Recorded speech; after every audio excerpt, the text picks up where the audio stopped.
The Chosen One's Journey by Dragonwolf 12.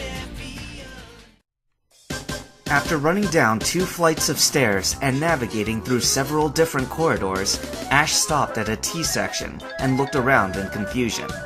"Ash?" Brock said tentatively. "Do you actually know where you're going?" Ash shrugged helplessly.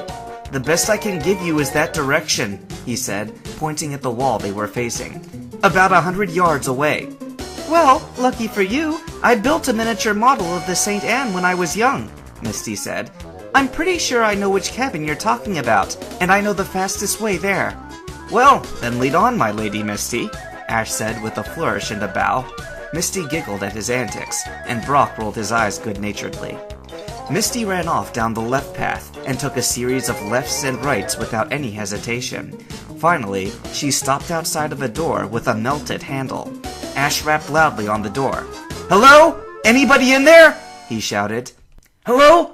Can you help us? My Magpie accidentally melted the door frame and we can't get out," somebody shouted back. "Sure, just stand back so I can break down the door," Ash ordered. He turned around and pulled out 2 Pokeballs. "Squirtle, Gibble, use Skull Bash and take down on that door," he shouted, tossing the balls into the air. The 2 Pokemon appeared and did as ordered, breaking down the door in one stroke. Brock ran in to make sure everyone was okay, and Ash turned to the 2 Pokemon.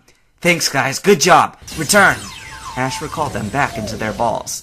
"Okay, everyone is all right. Misty, can you guide us to the nearest lifeboat?" Brock asked. "You got it, Brock. Follow me, everyone. This way." Misty ran off down the corridor, followed by the trainers, with Brock and Ash bringing up the rear.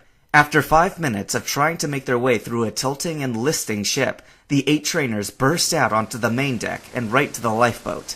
"Everyone this way!" one of the ship's officers shouted. No one hesitated and ran towards the lifeboat. The officer looked over them and frowned. "Do any of you have a large water Pokemon? It'll be dangerous for more than 5 people to board at this point." "I've got a Lapras," one of the trainers said, holding up a Pokeball. "And I've got my Gyarados," Ash added. "All right, your Gyarados won't attack anyone, will it?" the officer asked. "As long as I'm not attacked, she's harmless," Ash replied. "Good. Now, who's the strongest swimmer among you?" he asked. "Probably me," Misty said. "I was raised in a water gym." "Right. Release your Pokemon into the ocean. Then you 3 need to hang on to the side of the lifeboat while we lower it. Then board one of the Pokemon once we get into the water," the officer ordered. Everyone scrambled to do as he said. Ash and the other trainer ran to the edge and tossed their Pokeballs. "Lapras, I need your help! Gyarados, to the battlefront!" they shouted. They then followed the officer's instructions to latch onto the side of the lifeboat as he started lowering it into the water. Everything was fine for the first 15 or so meters. Then suddenly, a gust of wind rocked the boat, and Misty lost her grip. She scrambled frantically for a moment, trying to grab onto something, but to no avail, and she fell, screaming in terror. "Misty!" Ash shouted. Without pausing to think, Ash let the aura fill his body and allowed instinct to take over. Ignoring everyone else's cries of protest, Ash released his hold on the boat, let himself fall back, then kicked off the bottom of the boat hard and propelled himself forward. In a matter of seconds, he had caught up with Misty's falling form and grabbed her bridle style. "Ash!" she said in shock. Still letting the aura control his movements, he performed a mid-air somersault and landed in a perfect crouch on Gyarados' head. Coming back to himself, Ash let Misty stand up, and they both grabbed Gyarados' horn for support. "Are you okay?" Ash asked. "Yeah," Misty said a little breathlessly. "You saved me! Thank you!" "Of course," Ash said. "It's the duty of an Aura Guardian to save people." "Hey, Ash!" Brock shouted from above. "Are you okay?" Ash looked up to see the boat was nearly to them. "Yeah, we're both fine." The total crew complement and passenger count aboard the St. Anne usually averaged about 300 people.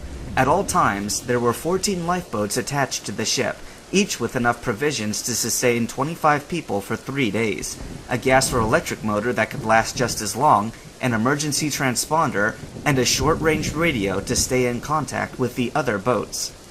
2 hours after the St. Anne officially became the new Titanic, a fleet of 13 lifeboats had congregated together to determine a plan of action. After consulting with the bridge crew, the captain addressed the passengers with his megaphone.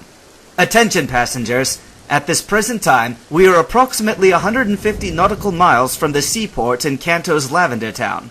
At top speed, these lifeboats will be able to reach Lavender Town in 3 hours. If you will please remain patient and calm, rest assured that the crew and I hold your safety as our top priority, and we will have you back on dry land as soon as possible. I now ask for a few volunteers among the trainers we have on board.